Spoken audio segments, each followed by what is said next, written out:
Hello, listeners, and welcome to another episode of Growth Digger, where we talk about everything growth, not just at the top of the funnel, but across the funnel, be it through creative marketing, through superior sales operations, or customer service and growth strategies.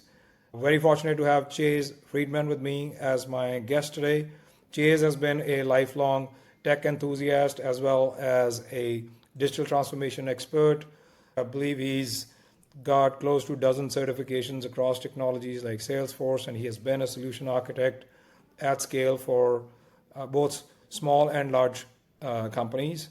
And most recently, Chase is the founder at Alpine Anchor, which again, the mission is to help companies adopt AI and really look at transforming their business. Chase, anything you would like to add to your introduction here, please?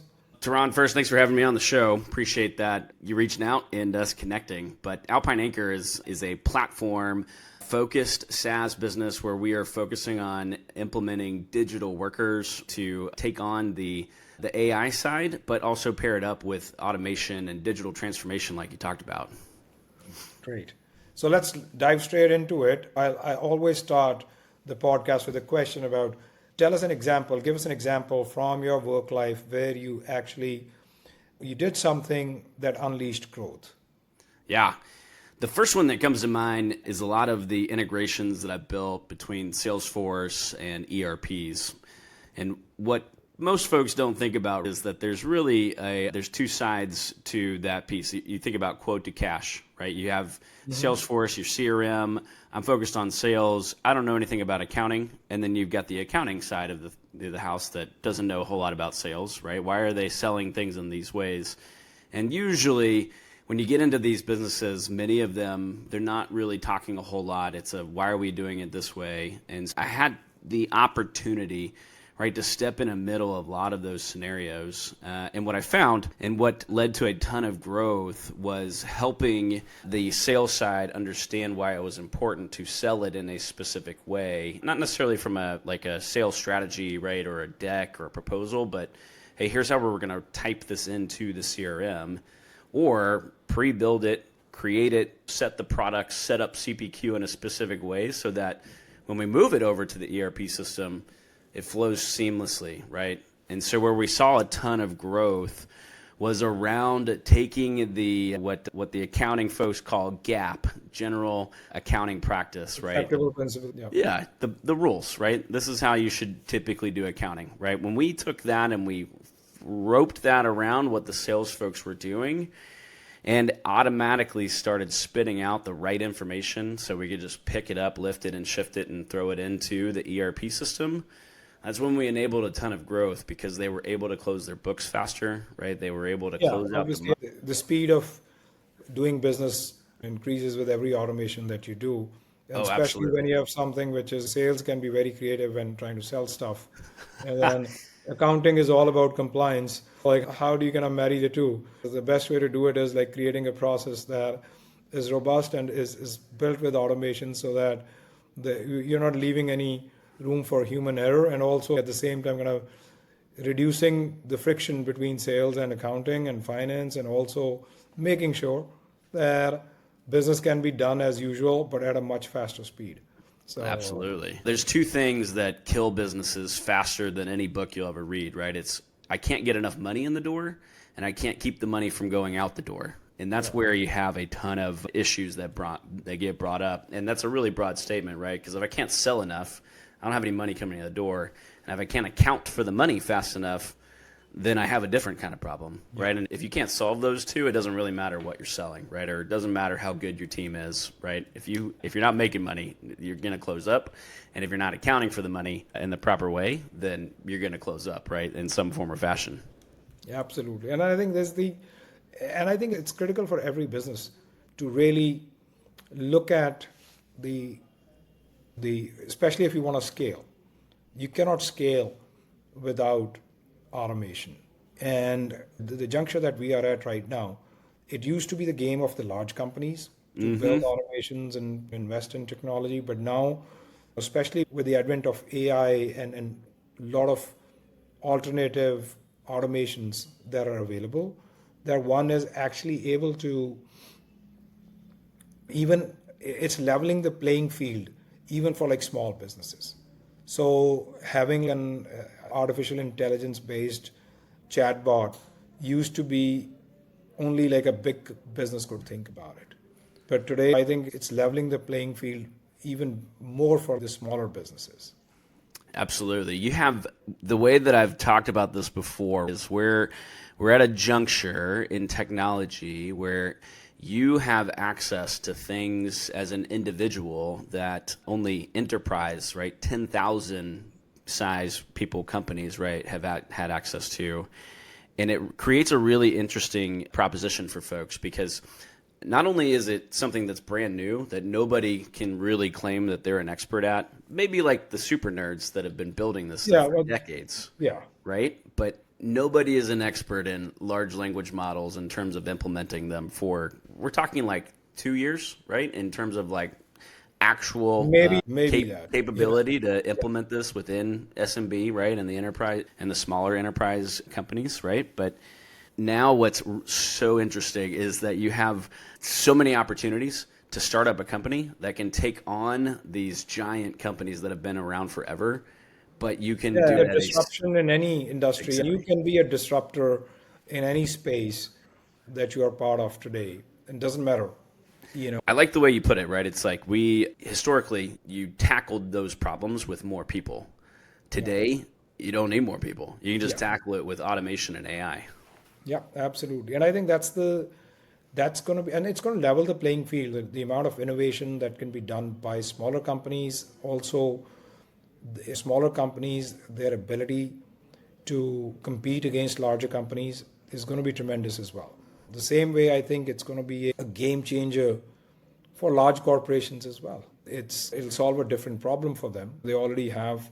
It'll help them with operational excellence. It'll help them with efficiency and improving the bottom line. You know, a company that is sitting on billions of dollars of revenue, but has hundreds of thousands of people working, and of those, tens of thousands of people are doing like mundane stuff that can be automated, so that they can deploy that capital in more interesting ways in other areas that can actually like help them grow.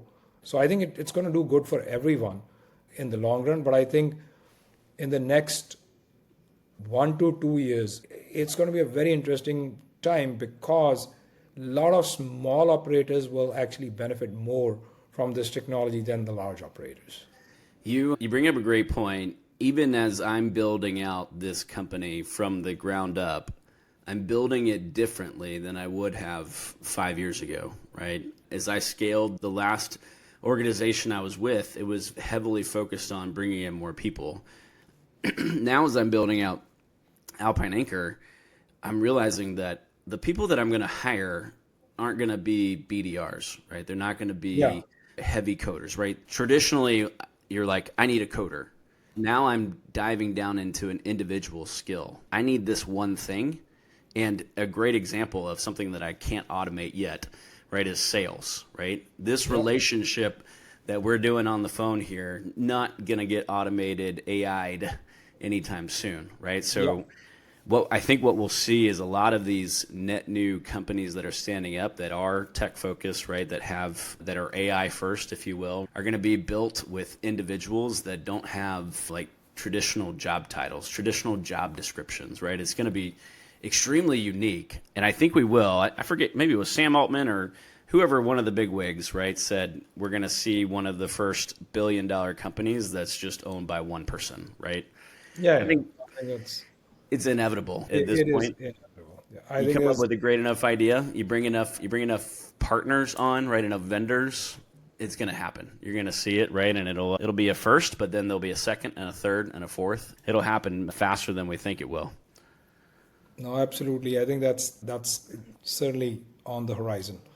And then anything, since you are in your current role, talking to so many different companies, so many individuals, what would be your one piece of advice that you would like to leave the listeners with that are thinking about adopting automation or artificial intelligence in their business?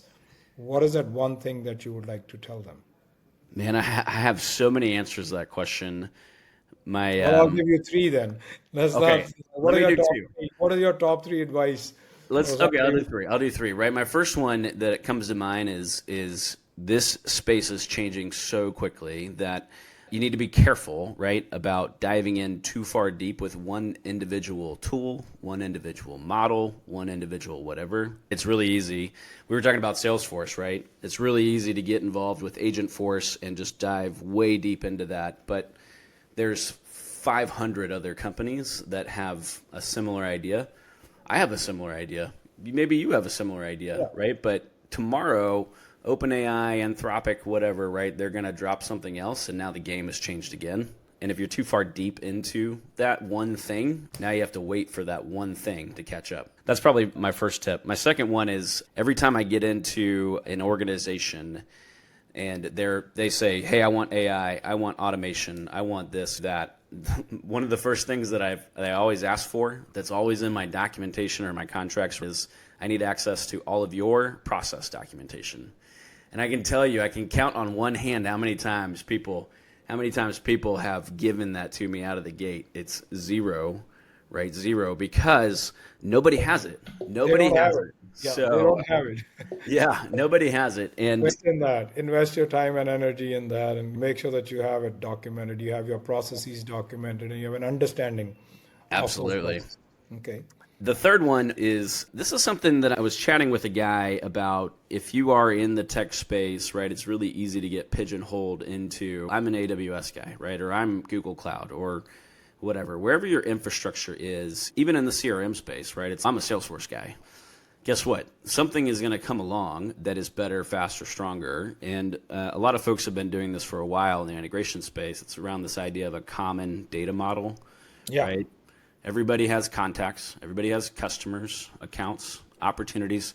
There's a common data model. A lot of folks tried to do or are trying to do the data warehouse deal. But what I would focus on if you are in the tech space is somebody gave me this idea using infrastructure as code, tools like Pulumi and all the other ones out there, is build it in a way where you can move your stuff, maybe not instantly, but It's overnight. seamless. Yeah, seamlessly. Yeah. Drop AWS for Google Cloud. And this guy that I was talking with, I don't want to put him in the limelight here, but he was talking about, we built it out that way because one month he would get $100,000 in credits from AWS, and then Microsoft would want to woo him over, and they'd say, "Hey, I'll give you $200,000 next month." So he just moves his infrastructure from one spot to the other, wherever the best price is. And I thought that was genius. The moment he told me that, I was like, "Oh man, I got to go rebuild all my stuff so I can make that happen." Anyway, it's a little more. That's a Yeah, little I think more.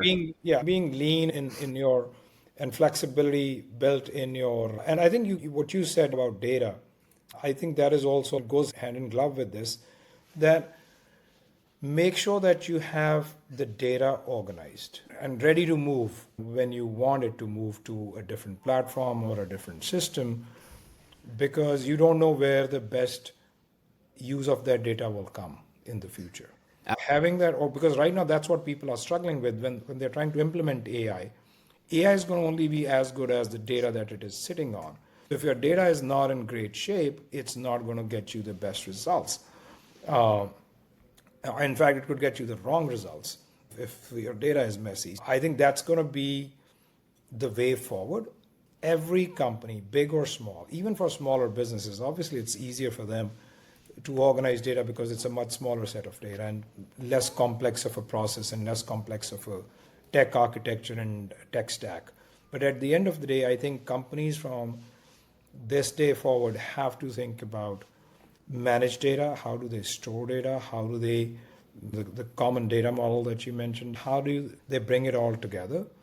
And it's done in a way that it's easy to transpose it to another system.